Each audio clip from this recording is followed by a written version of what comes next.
तो चलो भाई सीईटी वालों तैयार हो जाओ आज की मैराथन के लिए। इस वीडियो के अंतर्गत अपन टोटल 51 क्वेश्चन की मैराथन करने वाले हैं, ठीक है।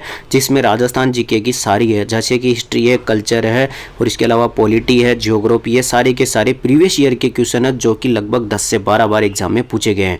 आरएसएसबी के फेवरेट क्वेश्चन है, बार बार एग्जाम में पूछे जाते हैं।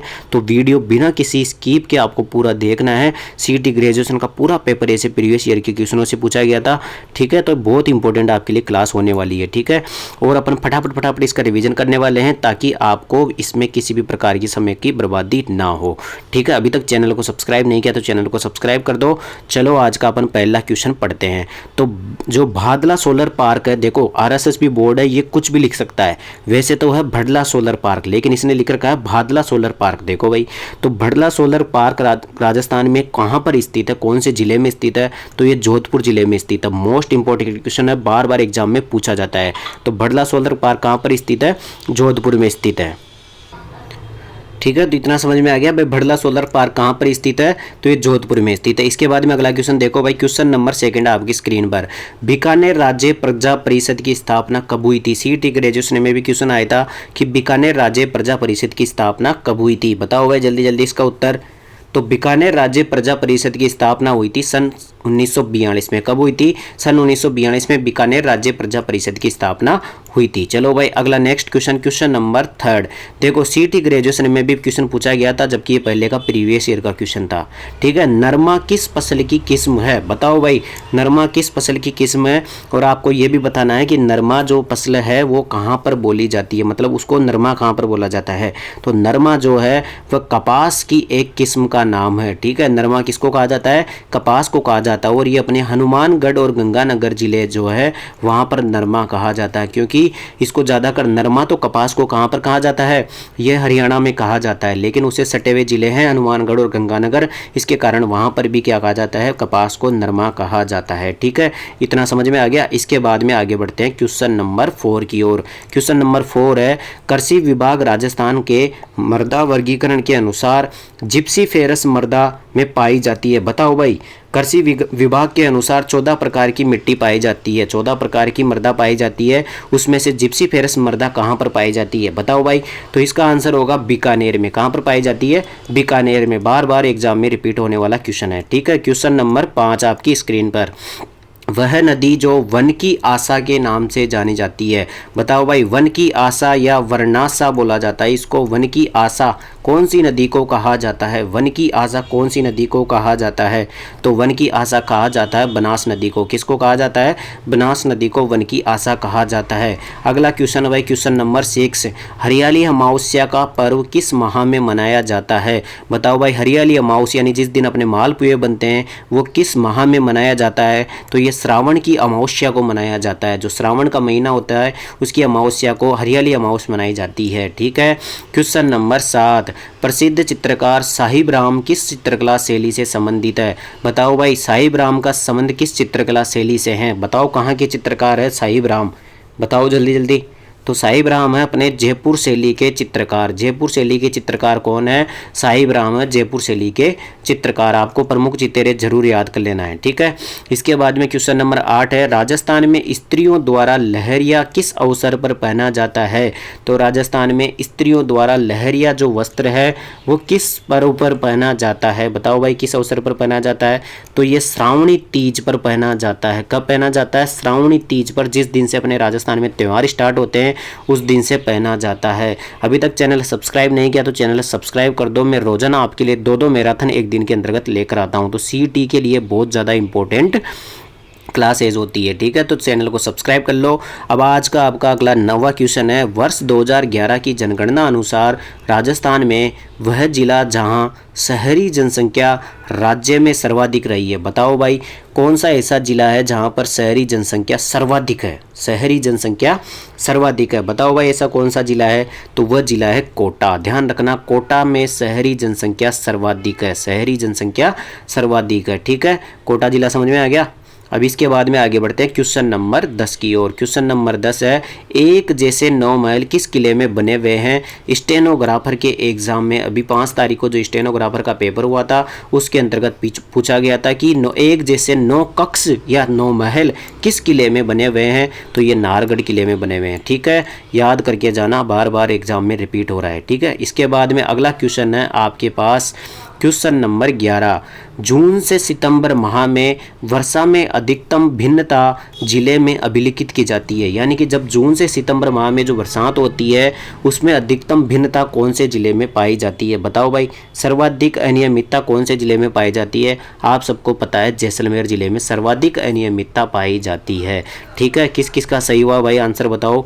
आप लास्ट में मुझे ये बताना कि 52 क्वेश्चन या 51 क्वेश्चन है जिसमें से आपके कितने क्वेश्चन सही होते हैं। ठीक है, तो क्वेश्चन नंबर 12 है, राजस्थान के किस क्षेत्र की रम्मत अधिक प्रसिद्ध है?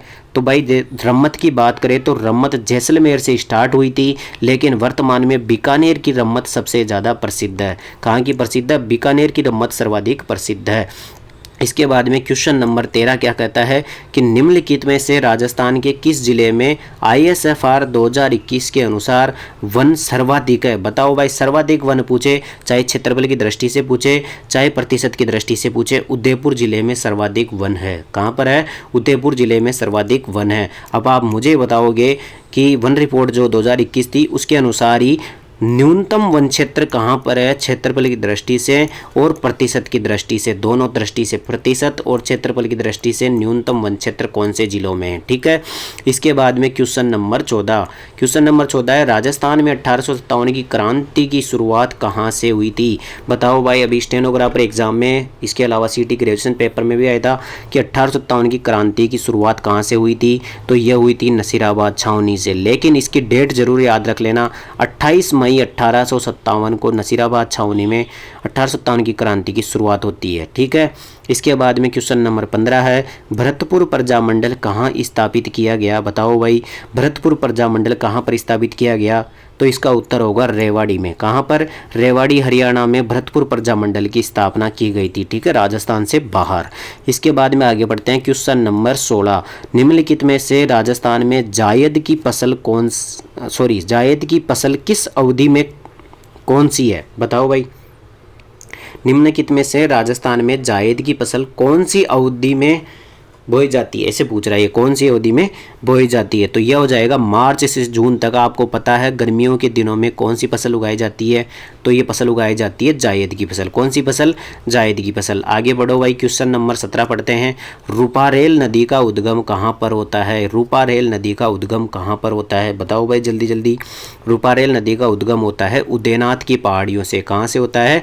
उदयनाथ की पहाड़ियों से। उदयनाथ की पहाड़ियाँ कहाँ पर है? अलवर में है। कहाँ पर है? अलवर में। उदयनाथ की पहाड़ियों से रूपारेल नदी का उद्गम होता है। अगला क्वेश्चन है क्वेश्चन नंबर 18, राजस्थान के आदिवासियों का कुंभ किसे कहा जाता है? आदिवासियों का महाकुंभ किसको कहा जाता है? बेणेश्वर मेले को आदिवासियों का कुंभ कहा जाता है। और बेणेश्वर मेला अपने राजस्थान के डूंगरपुर जिले के नवा टापरा सावला डूंगरपुर में मनाया जाता है। कहाँ पर मनाया जाता है? नवा टापरा सावला डूंगरपुर में मनाया जाता है, जिसे आदिवासियों का कुंभ कहा जाता है। अगला क्वेश्चन है क्वेश्चन नंबर 19, मल्लीनाथ जी पशु मेला कब प्रारंभ होता है? बताओ भाई, मल्लीनाथ जी पशु मेला कब प्रारंभ होता है? तिथि बतानी है आपको। ठीक है, तो मल्लीनाथ जी पशु मेला जो प्रारंभ होता है वह चैत्र कृष्ण एकादशी को। ये पूरे के पूरे एकादशी से, मतलब कि चैत्र की जो कृष्ण है ना उसकी एकादशी से चैत्र की शुक्ल एकादशी तक ये मल्लीनाथ जी का पशु मेला चलता है। 11 से 11 तक इसका मेला चलता है। ठीक है, इसके बाद में आगे बढ़ते हैं क्वेश्चन नंबर 20, कोलायत झील शहर के समीप स्थित है। बताओ भाई, कोलायत झील कौन से शहर में स्थित है? तो ये बीकानेर शहर में स्थित है। कौन से शहर में स्थित है? बीकानेर शहर में स्थित है। आगे बढ़ो भाई, क्वेश्चन नंबर 21, अभी तक चैनल को सब्सक्राइब नहीं किया तो जरूर कर देना। आपके डेली की 2 मैराथन क्लास आपकी CET 10+2 के लिए इस चैनल पर ली जाती है। ठीक है, क्वेश्चन नंबर 21 है, बिज्जी किस साहित्यकार का उपनाम है? बताओ भाई, बिज्जी किस साहित्यकार का उपनाम है? बिज्जी किसको कहा जाता है? बताओ भाई जल्दी जल्दी, बिज्जी किसको कहा जाता है?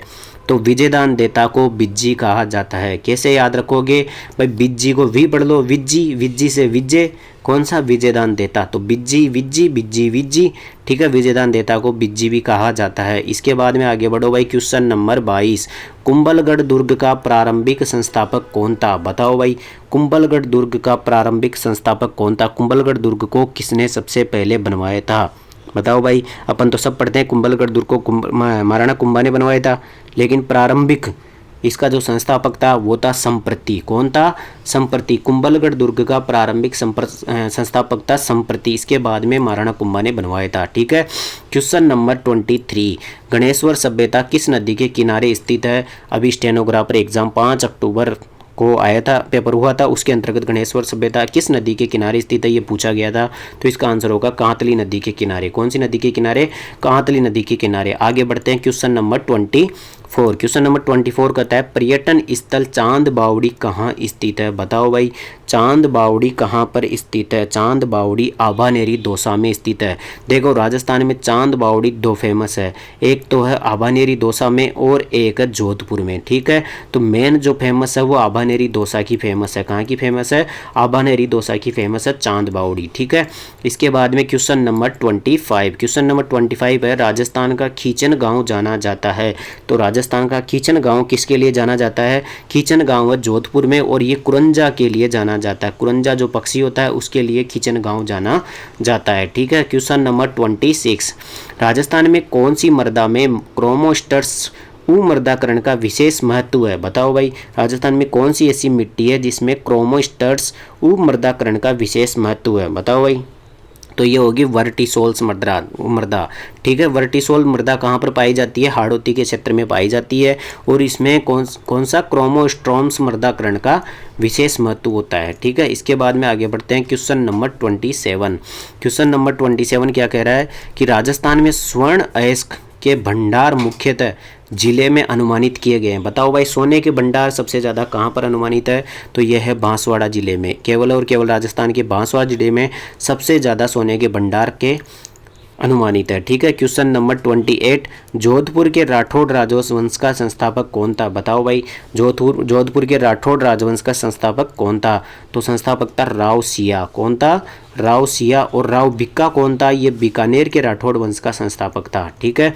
इसके बाद में आगे बढ़ते हैं, क्वेश्चन नंबर 29, बांसवाड़ा जिले के सिवानिया, कालाखूंटा और घाटिया क्षेत्र खनिज भंडारों के लिए जाने जाते हैं, बताओ भाई, बांसवाड़ा जिले के सिवानिया, कालाखूंटा और घाटिया क्षेत्र किस खनिज के भंडारण के लिए जाने जाते हैं, बताओ भाई जल्दी। तो इसका आंसर होगा मैग्नीज के भंडार के लिए, किसके लिए, मैग्नीज के भंडार के लिए सिवानिया, कालाखूंटा और घाटिया फेमस है, ठीक है। ये हो गया। इसके बाद में क्वेश्चन नंबर 30, क्वेश्चन नंबर 30 है सिलीसेड लेक पैलेस राजस्थान के पर्यटन सर्किट में स्थित है। सिलीसेड जो लेक पैलेस है ये सिलीसेल जो झील है उसके पास में स्थित है अलवर में, ठीक है। तो सिलीसेड लेक पैलेस कौन से पर्यटन सर्किट में आ जाएगा, बताओ भाई, अलवर कौन से में आ जाएगा, मेवाड़ में तो आएगा नहीं, ढूंढाड़ में भी नहीं आएगा, अब बचते हैं वागड़ में भी नहीं आएगा, तो कौन से में हो जाएगा, वज्र मेवात में हो जाएगा, कौन से में हो जाएगा, ब्रज मेवात में हो जाएगा। इसके बाद में क्वेश्चन नंबर 31, तेजाजी का जन्म कहाँ हुआ था, बताओ भाई, तेजाजी का जन्म कहाँ हुआ था, तेजाजी का जन्म हुआ था खड़नाल नागौर में, कहाँ हुआ था, खड़नाल नागौर में। और तेजाजी का जो पशु मेला भरता है वो भरता है पर्वतसर नागौर में, कहाँ पर भरता है, पर्वतसर नागौर में तेजाजी पशु मेला भरता है, ठीक है। इसके बाद में क्वेश्चन नंबर 32, रामसागर वन विहार अभ्यारण्य राजस्थान के किस जिले में स्थित है, अभी सीईटी ग्रेजुएशन का पेपर का क्वेश्चन है। रामसागर वन्य जीव अभ्यारण्य कहाँ पर स्थित है, तो ये धौलपुर जिले में स्थित है, कहाँ पर स्थित है, धौलपुर जिले में स्थित है। और इसके साथ में केसर बाग भी याद रख लेना, केसर बाग वन्य जीव अभ्यारण्य भी कहाँ पर स्थित है, ये भी धौलपुर में स्थित है, ठीक है। इसके बाद में आगे बढ़ते हैं, क्वेश्चन नंबर 33, क्वेश्चन नंबर 33 क्या कहता है भाई, ये देखो करंट अफेयर्स का क्वेश्चन है, ये भी करंट का है। और इसके बाद में विश्वामित्र दादीज के क्षेत्र में अपने योगदान के लिए प्रसिद्ध है, तो ये भी करंट का है। इसके बाद में कोठारी आयोग के अध्यक्ष कौन है, देखो ये आ गया भाई, कोठारी आयोग के अध्यक्ष कौन है, तो ये इसमें अध्यक्ष का नाम ही नहीं दे रखा, तो ये क्वेश्चन डिलीट हो गया था, ठीक है। इसके बाद में आगे बढ़ते हैं, फिर ये करंट का आ गया। इसके बाद में ये भी करंट का है, आगे बढ़ते जाओ भाई। ये देखो ये अच्छा क्वेश्चन है, क्वेश्चन नंबर 40, क्वेश्चन नंबर 40 क्या कहता है, निम्नलिखित को सुमेलित कीजिए, यानी कि राजस्थान के प्रतीक चिन्ह दे रखे हैं और उनका वैज्ञानिक नाम दे रखा है। भाई साहब ये अच्छा क्वेश्चन था। राजस्थान का जैसे कि अपन पढ़ते हैं, सबसे पहले तो राजस्थान का राज्य वृक्ष कौन सा है? खेजड़ी। और खेजड़ी को क्या बोला जाता है? प्रोसेसिस सिनेरेरिया कहा जाता है, ठीक है। इसके बाद में अपन बात करते हैं जो टिकोमेला अंडुलेटा है, ये किसको कहा जाता है? रोइडा को कहा जाता है। और रोइडा क्या है? राजस्थान का राज्य फूल है। कौन सा है? राज्य फूल है रोइडा, उसको अंडुलेटा कहा जाता है। तो ये इसका हो गया, ठीक है। इसके बाद में आप दो बाकी मिल गए, उन दोनों को मिला लेना, तो ये भी हो गया। इसके बाद में आगे बढ़ते हैं क्वेश्चन नंबर 41 की ओर। क्वेश्चन नंबर 41 क्या कहता है कि संगीत नाटक अकादमी ने सरताज नारायण माथुर को योगदान के लिए पुरस्कृत किया है, ठीक है। ये भी करंट का क्वेश्चन है वैसे तो। इसके बाद में क्वेश्चन नंबर 42, क्वेश्चन नंबर 42 है हवा महल की तीसरी मंजिल का नाम क्या है? तो हवा महल की तीसरी मंजिल का नाम है विचित्र मंदिर। कौन सा है? विचित्र मंदिर। पहली मंजिल है शरद मंदिर, दूसरी है रतन मंदिर, तीसरी है विचित्र मंदिर, चौथी कौन सी है? प्रकाश मंदिर, और पांचवी कौन सी है? हवा मंदिर, ठीक है। तो ये हो गए अपनी पाँचों हवेलियाँ, सॉरी पाँचों मंजिलें। क्वेश्चन नंबर 43, निम्नलिखित में से कौन सा सही सुमेलित नहीं है? कौन सा सही नहीं है? बताओ भाई, कौन सा सही नहीं है इनमें से? तो क्वेश्चन नंबर 43 का आंसर होगा हजरत कमरुद्दीन शाह की दरगाह नागौर में स्थित नहीं है, ठीक है। जो मोटा पहाड़ है ये झुंझुनू में स्थित है, निहाल टावर भी धौलपुर में स्थित है, कन्हैयालाल बागल हवेली भी चूरू में स्थित है, लेकिन हजरत कमरुद्दीन शाह की दरगाह नागौर में स्थित नहीं है। इसके बाद में क्वेश्चन नंबर 44, स्वतंत्रता सेनानी केसरी सिंह बारट की पैनोरमा कहाँ पर बनेगी? बताओ भाई, केसरी सिंह बारट की पैनोरमा कहाँ पर बनेगी? तो ये बनेगी शाहपुरा भीलवाड़ा में, क्योंकि केसरी सिंह बारट का जन्म कहाँ पर हुआ था? शाहपुरा जिले में हुआ था, इस कारण से शाहपुरा भीलवाड़ा में इनकी पैनोरमा बनेगी, ठीक है। इसके बाद में फिर ये करंट का क्वेश्चन है, और आगे बढ़ते हैं। फिर करंट का आ गया 47 भी, ये भी करंट है। इसके बाद में आगे बढ़ते हैं अपन G20 की अध्यक्षता, ये टोटल करंट के आ गए। तो इस वीडियो के अंतर्गत अपन ने लगभग 51 क्वेश्चन में से 10 क्वेश्चन उसके हटा दें तो 40 क्वेश्चन अपने राजस्थान जीके के किए हैं, उसके साथ में एक क्वेश्चन एक्स्ट्रा भी किया होगा। तो इस वीडियो के अंतर्गत इतना ही। अगले वीडियो या पिछले वीडियो अगर आपने नहीं देखे हैं तो उनको चैनल पर जाकर देख लेना। मैराथन इससे भी पहले मैंने 2 मैराथन डेली की ले रहा हूँ CET 10+2 के लिए, ठीक है। और अगली मैराथन से जुड़ने के लिए आपको चैनल को क्या कर लेना है? सब्सक्राइब कर लेना और बेल आइकन को जरूर दबा देना, ताकि आपके पास नोटिफिकेशन पहुंच जाएगा, ठीक है। और नोटिफिकेशन को हिंदी में क्या कहते हैं, ये अभी स्टेनोग्राफर के पेपर में आया था, तो आपको कमेंट करके बताना है, ठीक है। आज के वीडियो के अंतर्गत इतना ही, धन्यवाद।